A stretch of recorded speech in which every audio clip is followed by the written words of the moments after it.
स्फुरणमौलिकल्लोलिनी चारुगङ्गा लसद्भालवालेन्दुकण्ठे भुजङ्गा चलत्कुण्डलं भ्रू सुनेत्रं विशालं प्रसन्नानममुनीलकण्ठं दयालं मृगाधीशचर्मावरं मुण्डमालं प्रियं शङ्करं सर्वनाथं भजामि। प्रियं शङ्करं सर्वनाथं भजामि।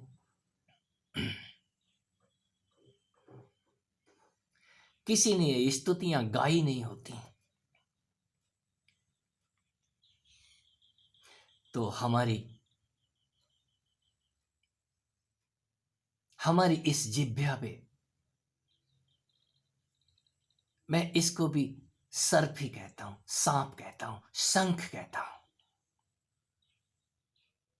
ये उस पार्वती मां का वरदान है हम सब के लिए कि इस जीव को वो सांप बनाए या शंख, या इससे अमृत बांटे या विष, दोनों आपके हाथ हैं।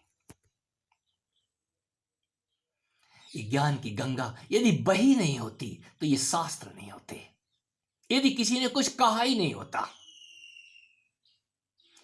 तो ज्ञान की रसधार नहीं होती, ये भक्ति की धारा नहीं होती। होती और नहीं भी होती। कुछ पढ़ के चल पड़ते हैं, कुछ सुन के चल पड़ते हैं, और कुछ अपने आप ही उस परम आलोक, परम सूर्य को देखने के बाद अपने ही अंदर बाहर खोजने लग जाते हैं।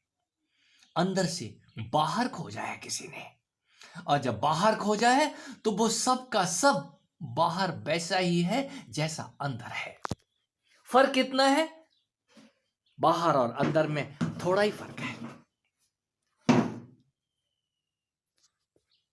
बाहर वो बिस्तर यदि काट ले तो कहते हैं पानी नहीं मांगोगे, और अंदर वो बिस्तर काटता रहता है, अमृत की फुहारें छोड़ते हैं। अंदर वो बिस्तर जब जगा देते हैं तो आपकी नींद स्वाहा हो जाती है, होम हो जाती है। और अंदर का वो शंख जब बजने लग जाता है तो वहां से फिर एक स्वर नहीं निकलता, आ उ मां, कहीं होम कर देने के लिए वो स्वर निकलता है, शंख। जब अंदर का शंख बजना शुरू हो जाए आपके इस मुख से, जब वो शंख बजता है, हो लास्ट में कहीं मां ही बजती है। मां का स्वर इस मुख रूपी शंख से जब बजता है तो कहीं मां प्रसन्न होती है। मां ने शंख का राज दिया था कभी। शंख, गदा, चक्र, पद्म, ये सब के सब, धनुष बाण, ये सब के सब उस मां के हाथ है। मातृ शक्ति कहीं वो पुरुष की ताकत लेकर के खड़ी होती है। पुरुष की गर्दन पे सवार है, सिंह की गर्दन की सवारी, काम की सवारी। हमने देवी मां को पशुओं के ऊपर सवार दिखाया है। वो पशु कौन है? वो काम शक्ति मेल, मेल के ऊपर फीमेल।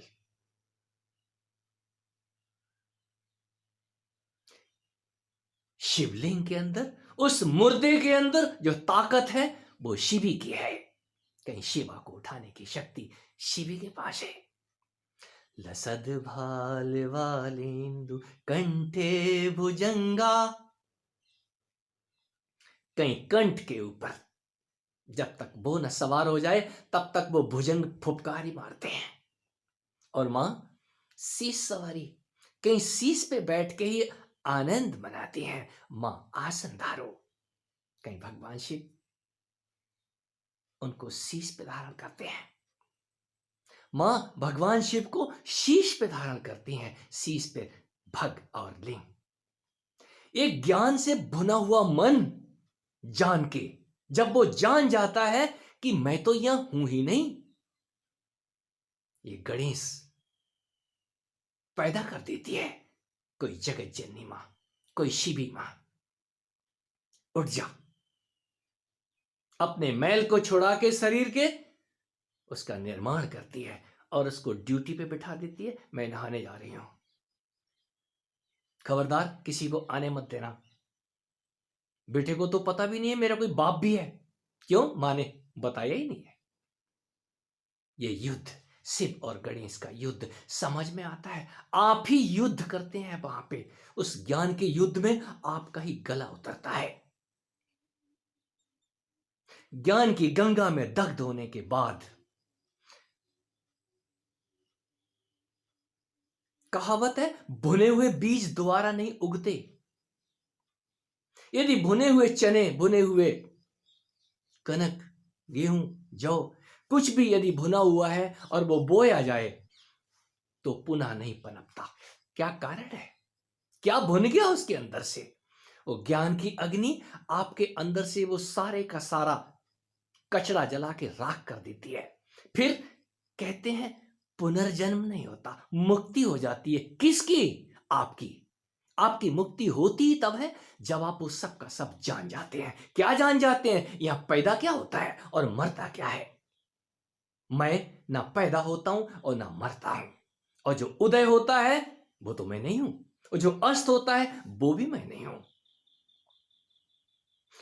रात, पूरी रात का जग रहा था, बड़े गौर से देख रहा था मैं। पेड़ पे जुगनुओं का झुंड, संध्या होते घुप अंधेरे में जुगनू जगमग कर रहे हैं। बड़ा कौतूहल जागा। ऐसा लगा जैसे जुगनू ही प्रकाशित कर रहे हैं पूरे का पूरा ब्रह्मांड। सब धरती पे जुगनुओं का प्रकाश जगमग करते नजर आ रहे थे। थोड़ी देर में मौसम साफ है, वातावरण साफ है, आसमान में तारे ही तारे दिख रहे थे। वो जुगनू तो कहीं नजर नहीं आ रहे, वो तारे दिखने लग गए। तारे, ऐसा लगा तारे कह रहे हैं कि हम ही हम। तारों के प्रकाश से लगा जैसे तारे कह रहे हो हम ही हम ना हो तो इस ब्रह्मांड में अंधेरा ही अंधेरा है। कालांतर में चांद भी निकल आया। चांद आया तो तारे फीके पड़ गए।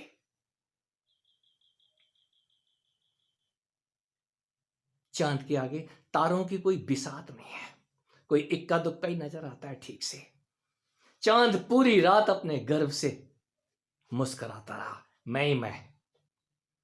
कहीं चांद के गर्व को तोड़ने के लिए भी वो सुबह रক্তিम तलवार चलाते हुए भुवन भास्कर ने दस्तक दे दी। चांद भी खिसक के एक तरफ हो गया, पता ही नहीं चला उनके आते ही वो है किधर। यहां एक से बढ़कर के एक आते हैं, और जब तक वो ज्ञान का सूरज ना आ जाए, उस ज्ञान की अग्नि में क्या चांद, क्या तारे, क्या जुगनू, क्या देखने वाला, सब के सब नहा जाते हैं। यहां एक से बढ़कर के एक है। हम एक नहीं है, हम कुछ और हैं। उस और के होने का पहली बार पता चलता है। यहां बनना और मिटना ये तो खेल है। इस खेल का आनंद लो। हम हो गए हैं तो गाएंगे। लसद भाल बालेंदु कंठे भुजंगा। कहीं कंठ में वो भुजंग एक बार आ तो जाए, और जब वो भुजंग आ जाता है तो मधुर तान छेड़ता है। कृष्ण की बांसुरी है वो, भगवान कृष्ण। ये भुजंग मुझे दे दो, मेरी बांसुरी अब तुम संभालो। भगवान शिव बांसुरी बजाते हैं, और जब बांसुरी बजा रहे हो तो मां नटराज नृत्य करती हैं। क्यों ना हो ये रास इस धरा के ऊपर। यदि रास जिंदा है तो किसी को रस आया होगा, और जब रस आया है तो वो रसधार बहाने की बात करता है, ज्ञान का बीज। और जो भी जानते हैं वो ज्ञानी नहीं हो जाते, वो उस ज्ञान अग्नि में भुन जाते हैं। भुन जाने के बाद भुने हुए चने खाने का आनंद ही कुछ और होता है।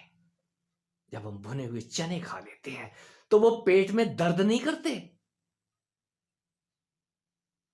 ज्ञान भी आपको भून देता है, उस अज्ञान के अंधेरे को आलोकित कर देता है, जहां पर फिर काले काजल की लकीर नजर नहीं आती, उस शब्द और अक्षर नजर नहीं आते। वो एक नीलांबर, नीले गले वाला नीलवर्ण। कहीं उस नील पुरुष के दर्शन तभी संभव होते हैं जब हम अपने उस नील पुरुष को जान के प्रणाम करते हैं। लसद भाल वालेंदु कंठे भुजंगा। भुजंग, भुजंग प्रतीक है, शंख प्रतीक है। जब ये शंख, चक्र, गदा, पद्म, धनुष और बाण, ये अद्भुत अस्त्र आपको सबके सब समझ में आते हैं। और जिसके समझ आ जाते हैं वो फिर समझाता नहीं है किसी को, वो बताता है जानो मित्रों। और जब कोई जान लेता है तो प्रमाण देता है किसी ने कहा था, ऐसा ही है। और कहने वाले एक नहीं है, अनंत है, आते रहते हैं, आते रहेंगे। ये ज्ञान की गंगा सदा ही बहती रही है। आप क्या पकड़ रहे हैं? यदि आप रत्न ढूंढ रहे हैं तो रत्न तो एक दिन किसी काम के नहीं है। रत्न इस्तेमाल कीजिए, बांटिए। यदि आपको मिल गए हैं तो आप अपनी झोली में भरेंगे तो भार से दब के मर जाएंगे। उस मरने से पहले रत्नों का इस्तेमाल कीजिए। ज्ञान बांटने से बढ़ता है, खत्म नहीं हो जाता। और ज्ञान ही एक वस्तु है जो दान देने योग्य है, वही यज्ञ है। मैं उसी को ज्ञान यज्ञ कहता हूं।